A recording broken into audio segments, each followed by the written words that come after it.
Hi, everybody. I'm Stuart Anderson from Transport for London. I look after the retail side on Transport for London's network.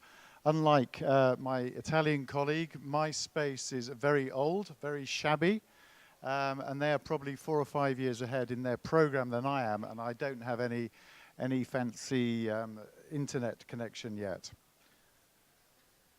So let's try and...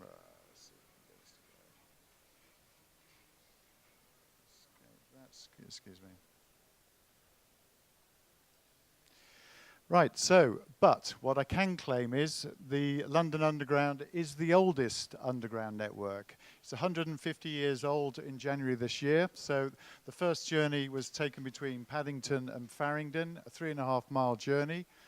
But from that, here we are today using exactly the same network. And earlier this year, we actually did the same journey with a steam train following the same route. TfL, Transport for London, covers a lot of assets across the central London within the M25 zone. We've got 274 London Underground stations, 55 bus stations, 40 DLR stations, and we look after the river traffic as well. Then, in addition, we've got quite a few lampposts and bus stops. But all those assets we try and are looking at the moment, trying to use for commercial purposes. What I'm going to concentrate on today, though, is purely the London Underground side of things and where we are on our journey. Boris Johnson, our Mayor of London, described the London Underground as the throbbing cardiovascular system of the greatest city on earth. Now, he is prone to exaggeration sometimes, but I think in this case he's probably got it right. If you think about the London Underground and the way it's developed over the last 150 years, it really is the core of the city and the driver of the economic growth of that city.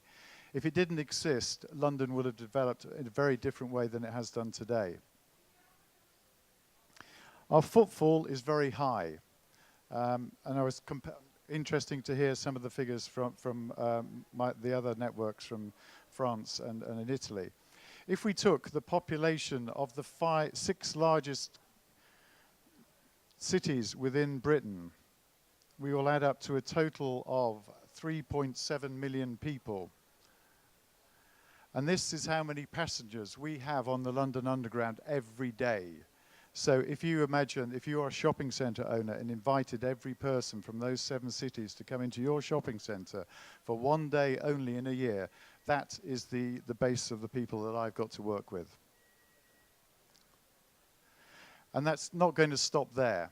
So if you look at the census for 2031, the estimated growth of the population of London is 750,000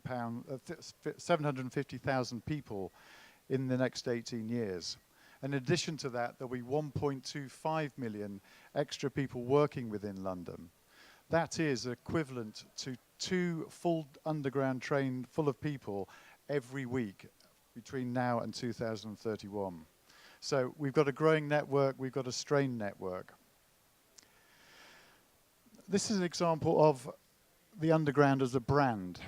Google Doodle, how many people use the Google search engine?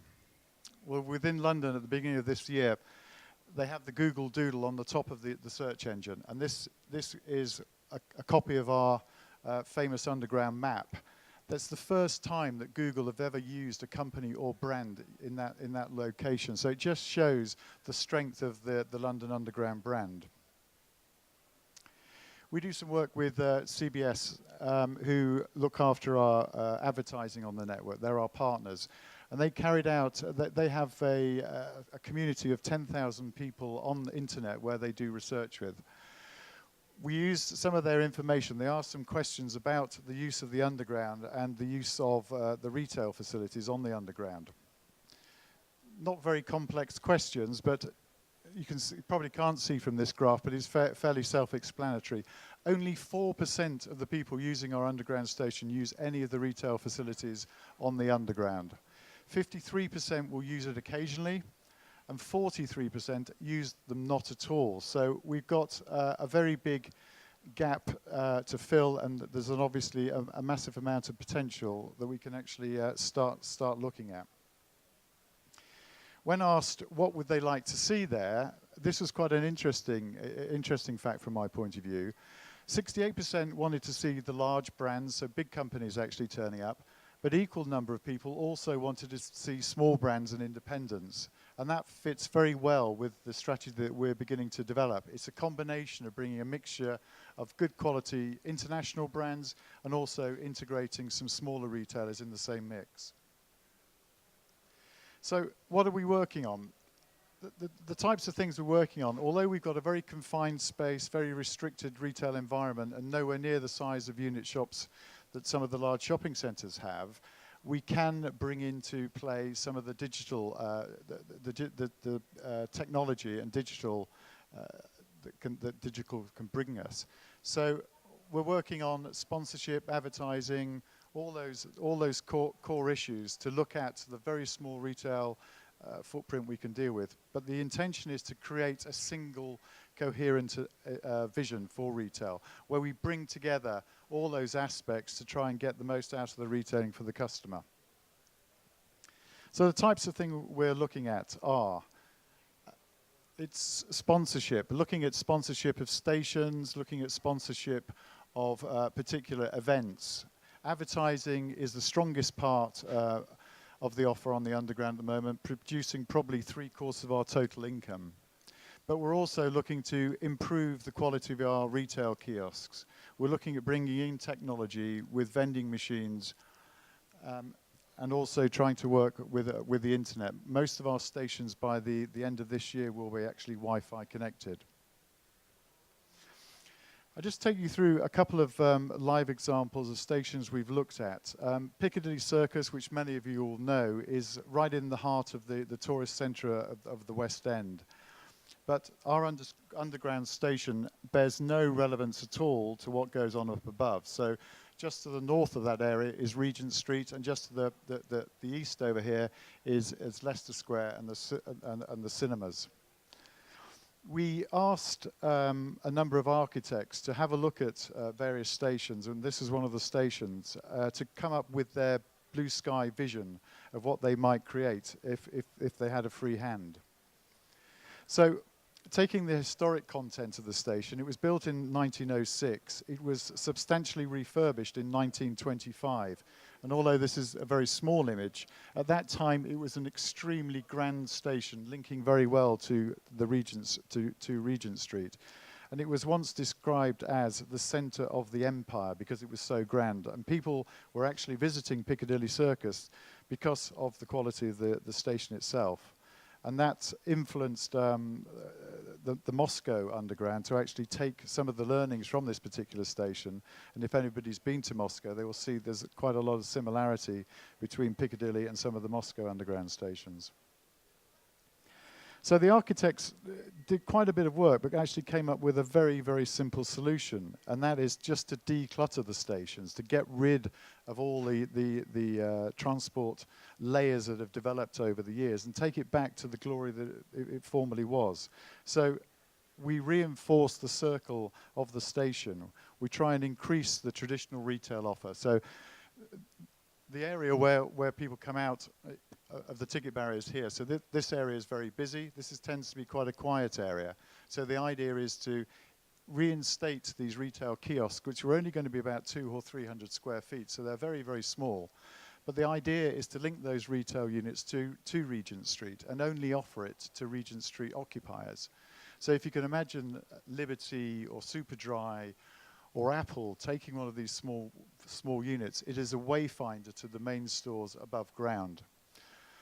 On this side here, we will be putting in digital screens, again with a very much of a heritage content, but actually linking through to Leicester Square and the cinema world and really trying to demonstrate that area.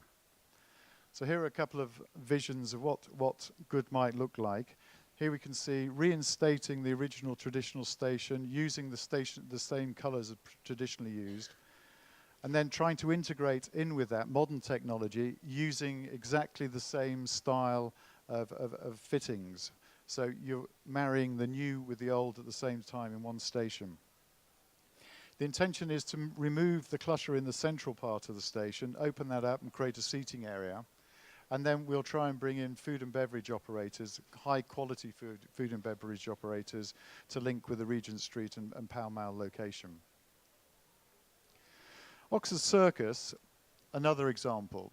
This is less than a mile away, but one of the things we learned from doing this study is that the stations are all different, and the settings that they're in are all different also.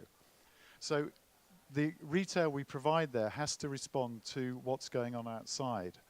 And one of the ideas is that the experience that you start the experience on the platform before you actually get onto the surface. So, Oxford Circus was built again around about the turn of the century. Even at that time, if you look here, we're beginning to see that we already had very, very small retail provision. We've already seen how we use advertising within the station because people were recognizing these were nodal hubs where people were congregating and we could advertise. It's a very complicated and small, compact station with very little space for physical retail. So the solution in this station was not to try and put physical retail back in, but actually to just make it a center of technology, to actually have a whole wall of technology. Changing the it's got quite a low ceiling height, so we're going to change that ceiling to maybe have a digital ceiling, so we can actually transmit things on the ceiling that could be going up above the surface. Those are the types of things we're beginning to look at a conceptual stage. At the moment, it's a fairly clean and safe environment, the London Underground, but is not very well articulated. So we've looked at ways to use technology and lighting to simply enhance those areas, not changing them significantly, but improving the ambience for passengers. Going forward in the future, we have Crossrail. This will be a new rail system going east to west across through London.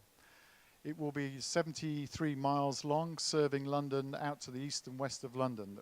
26 miles of that track will actually be running underground. We'll be getting new stations across central London as well. And we're hoping to showcase in those areas the very best of new retailing. So Bond Street is one of the stations. It's just set off behind Oxford Street. This station will see 220,000 passengers a day passing through it, so it's going to be an extremely busy station. The future. This is an example of a future tube. With the high expenditure on infrastructure and the complexity within an urban environment, we have to look 20 or 30 years ahead to actually plan what we're going to be doing with the underground system. Alongside that, we're having to plan the retail to actually match that.